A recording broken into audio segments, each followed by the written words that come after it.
We're coming to you live from the Built Ford Tough Studio. Boomer Esiason, Greg Giannotti. It's Boomer and Gio on the Fan. Simulcast across the country on CBS Sports Network and wherever you are on the free Odyssey app. Good Monday morning.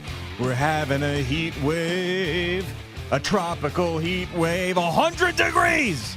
And I'll be out at Willie Cologne's outing to raise money and awareness for lupus in 100 degrees today out in Summit, New Jersey. Yeah, so, well, stop feeling sorry for yourself. I'm not feeling sorry for myself. I just want to say, Willie, get the water out there. We need hydration. That's it. That was the one message. Don't be drinking on the golf course today. No. Today is all about the water, all about the Gatorade, and it's also all about BoomStradamus. This was a BoomStradamus weekend.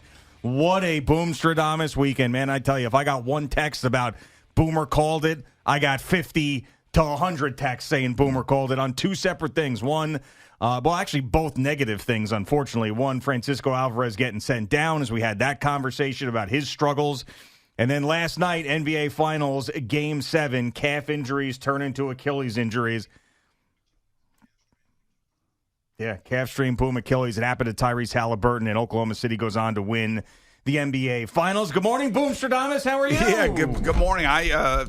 The Alvarez thing, I was 100%. You got to get him out of here. He was swinging for the fences, couldn't hit anything, was playing terrible behind the plate. It's time to send him down and get him to grow up. So that was all about, trying to make the Mets better and hopefully making him better. So when he does come back later on in the year, he'll have more of an impact like he did when he was a rookie. And it's unfortunate, but, you can't keep watching the same thing over and over and over again and think that it's going to change. So you got to get his confidence back. His confidence is in the toilet, but you also got to give him a little bit of a wake-up call. So that's why I felt like, this would be the right time to send him down. So the Mets did the right thing there as far as I'm concerned. As far as Tyrese Haliburton is concerned, folks got to understand, this is why your favorite athlete, when they strain a calf, is out for 2 months. He didn't have 2 months. He did like Kevin Durant. He wanted to play. He wanted to be a part of his team. He wanted to be out there. And obviously, just like how Kevin Durant got hurt, he had actually started the game great, 3 for 3, hitting bombs. And then all of a sudden, you could see that Achilles just ruptured, just like it did for Aaron Rodgers. Remember, you saw it looked like it was like an electric shock through the lower leg? Yep. That's exactly what it looked like. And I don't like being right about those things, but I also know that these things happen quite often, and this is why the calf injury in today's athlete, for whatever reason, is so concerning, because you want to protect that Achilles and you want to make sure that your calf is 100%. And give him a lot of credit because he played through it.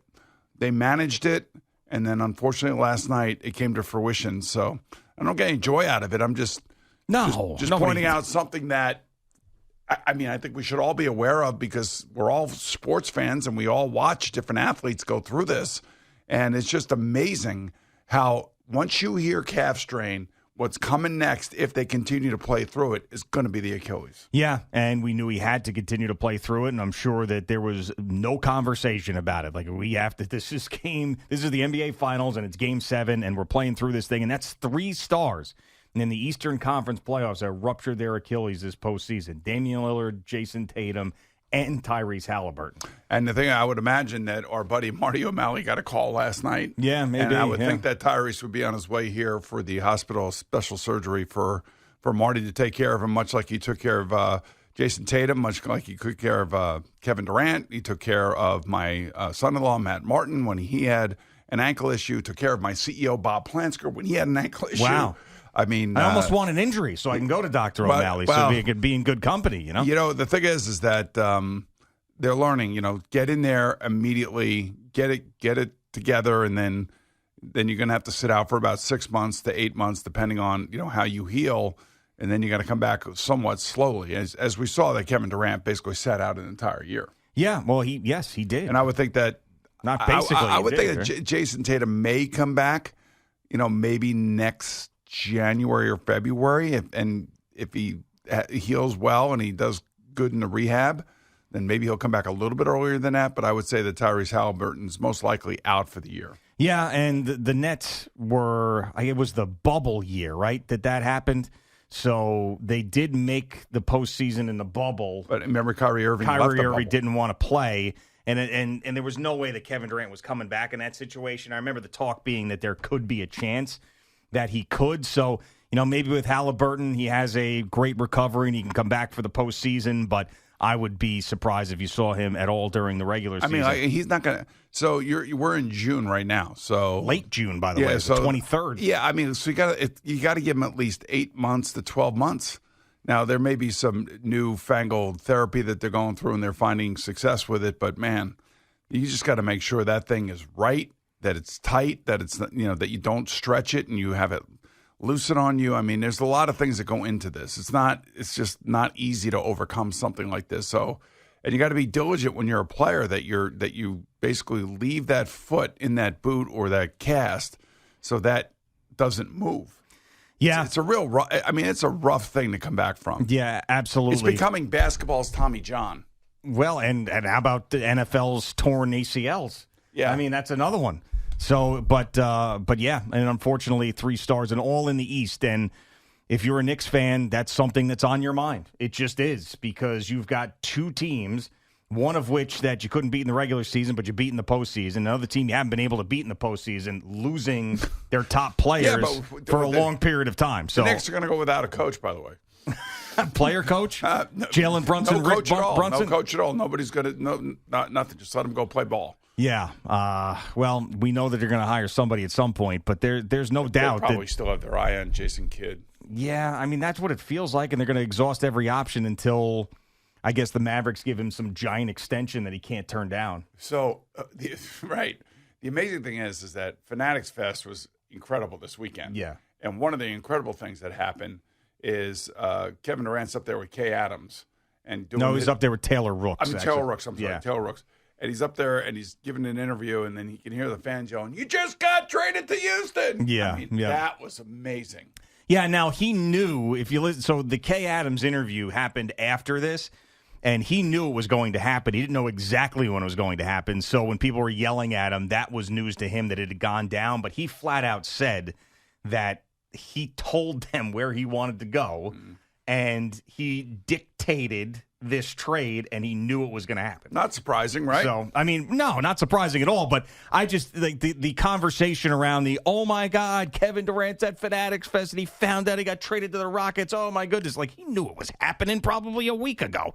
So, and he didn't know, like, when the news was going to break, but it broke while he was up there on stage, and they gave up a lot for an older player, the Houston Rockets. With 1 year remaining on his contract. Exactly. So they are pushing all their chips in the middle of the table to try to get after it and win one in the next couple of years. So, I mean, so do you think, like, what the Knicks gave up for Mikal Bridges compared to what Kevin Durant went for from Houston? Well, I mean, this haul is much greater than that, but Kevin Durant's also a better player than Mikal Bridges. Yeah, but he's towards the end of his career. 5 teams in 9 years.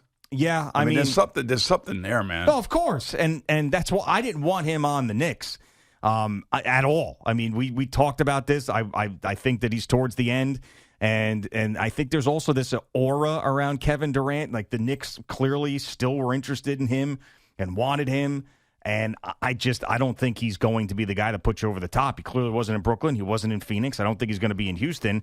And when you give up, 2 players, like players that people know that got minutes, the 10th overall pick and 5 second-round picks, I mean, you'd be thinking you're getting Kevin Durant when he's 28 years old. Yep. And you're not. So, but I think I don't know, for Houston and the team that they have and the fact they were able to keep that collection of players together, I was reading about an article about just how big this team is going to be, like physically big. Yeah, I think they have 5 guys they'll be on the floor at one time starting a game, all like 6'11" or taller, or 6'10" and taller. Yeah, and they can all run and jump out of the gym. I mean, so they'll be a force. There's no question about it. I just don't know. Does he have that burning desire that he had when he was younger, where everything came easy to him? And he's still an amazing basketball player, but I just don't know if he has that drive that it's required. Like, watching these games last night, or this game last night, it's a young man's game, man. Oh, of course. I mean, you think about Oklahoma City Thunder. I mean, I saw Scott Van Pelt interviewing SGA, so SVP interviewing SGA. And he said, like, can most of your team actually drink tonight? Because I don't know if you're all over 21, and that's how young and the Oklahoma City Thunder were and are, and they won an NBA championship. So there's no doubt about it. And that's why you feel like this window for the Knicks is also, closing, because it's not like every player that they have is the 22, 23 years old. They got young players and they got guys who have experience. They're not too old yet, but it's got to happen in the next couple of years, and maybe that pressure led to this Thibodeau decision. And also the fact that you brought up that there are three main players in the Eastern Conference that would have stood in the way of the Knicks trying to get back to the conference championship, and all three of those players are not going to be back next year. Yeah, and now they may be back for the postseason. You might get Tatum back for the postseason, but as far as what the Knicks are trying to do and during a regular season, it doesn't mean that the Knicks are going to be injury-proof. I mean, that's the other thing in this conversation that I heard other people having was like, oh, man, all these guys are going to be hurt and the Knicks are going to be sitting pretty. I mean, well, the Knicks do have the ability to get hurt themselves. We've seen before. Right, let's not pretend like that's not a possibility as well, unfortunately, because that's just the nature of the game. But, yes, I mean, the way if think about the way we'd be thinking about the Knicks this morning if they hadn't fired their coach after making it to Game 6 of the Eastern Conference Finals. We'd be thinking, okay, they're ready to rock and roll now. Yeah, like this is it. And they're going to add a piece or two here or there. Interesting thing now this is the real, exciting part of the NBA. Now the season's over and free agency is right around the corner. Mm-hmm. This is why this trade happens. This is like leading up to a lot of different things, and hopefully that there's going to be an announcement on the Knicks coach sooner than later, and away we go. I mean, the same thing in the NHL for that matter, because that's right around the corner as well. But this is the time where you want off-season drama. This is usually these next 2 weeks. Yeah, I mean, we have 9 shows before July 4th. We take off for the 4th. Now, I know that July 6th is the NBA free agency, so there could be something going on there. But what you're going to see between now and in these 9 shows that we're going to do in these 2 weeks is the Knicks are going to have a coach, you're going to have NHL free agency, and you're going to have big rumors about where guys are flying around. And you may, because think, too, you got trades that could happen still before free agency. So you may get some trades because the bigger names like Kevin Durant getting traded, Giannis getting traded, stuff like that, that can happen before July 6th and probably will happen before July 6th. So, yeah, there's going to be a lot of movement over the next couple of weeks. Well, the other thing, too, is right now, today's the day after the finals, so teams can start negotiating with their own free agents. Yeah. So they can start doing that, and then it looks like you can't really sign any contracts until July 6th at 12:01. Okay, yeah. So, I don't know. We'll see. We'll see if teams keep their free agents and who's going to be available, who's waiting for a big money contract.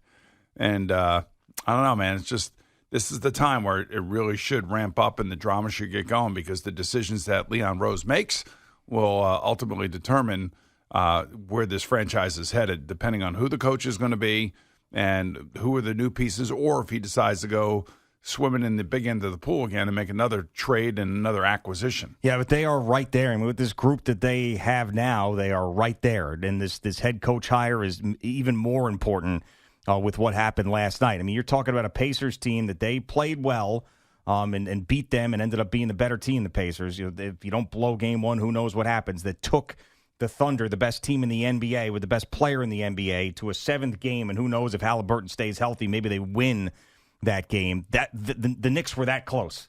They were that close. This is the closest that. And going into last year, we didn't know exactly who they were going to be and how it was going to work out. And the Celtics seemed like a big deal. Going into this year, I mean, the expectations are massive. Can't wait for that opening press conference for the new coach. Yeah, you're well, unless it's Jason Kidd, it's going to be like your choice number 8. How does that feel? Exactly. I mean, honestly, if it's Mike Brown, I mean, it's easy to answer that question. Mike Brown's been around for a very long time, but I mean, that's like he's going to get peppered with that right away. Doesn't sound like it's going to be Mike Brown. Well, I mean, who then now? Taylor Jenkins? Who's it going to be? Mike Brown? Mike Brown, maybe. I mean, I said Mike Brown. Oh, you know who I was thinking? I was thinking of the Denver coach, Mike Malone. Mike Malone. That's what I was thinking of. Yeah. Yeah. So I mean, no, Mike Malone seems to be completely out, and been completely out. which is too bad because he's like a hard-ass attitude guy from Astoria. You would think there'd be a perfect fit who's got ties to the Knicks. Maybe Leon Rose had some clients playing for him, and they gave a bad review of him to Leon Rose. I mean, there's someone in that organization that does not like Mike Malone. I don't know who it is. I don't know if it's Leon Rose. I don't know if it's Worldwide West. I don't know if it's the other guys that are milling around there. Steve Stout still has a job there. Some of these does he still? I don't know if he does or not. But I mean, Worldwide West is right in the middle of all this. Someone does not like Michael Malone in that organization, and because he's not getting a fair shake at all. I will say, when you have a guy like Worldwide West and Leon Rose within the confines of your business, and they have all these contacts, so the players probably tell them things or have told them things over the years about certain coaches who they like playing for, who they don't like playing for. This guy sucks. This guy's great. This guy's a hard ass. This guy doesn't connect. All those types of things that I'm sure, the front office of the Knicks have a pretty good handle on. Yeah. So you would like to think that they know who they want, and maybe they've already made that decision, and they can't make it happen with Jason Kidd. They're going to have to then go with a second or third choice. And if it is Mike Brown, I could see him standing up there and just saying, hey, look, man, I understand. I understand it's a business. We got to win. The expectations are high for this team. I have high expectations for this team. I could just see the opening press conference going along those lines. He's one of the more seasoned vets when it comes to all that stuff. He dealt with a underachieving LeBron James-led team for a few years. So he's answered. He's been in the fire, even though that was Cleveland. That was national. He's been in the fire plenty of times before. I'm not worried about that with him. I'm just worried about, is he the guy that can deliver a championship to this organization? It just feels to me like who's left as opposed to who do they want. Right.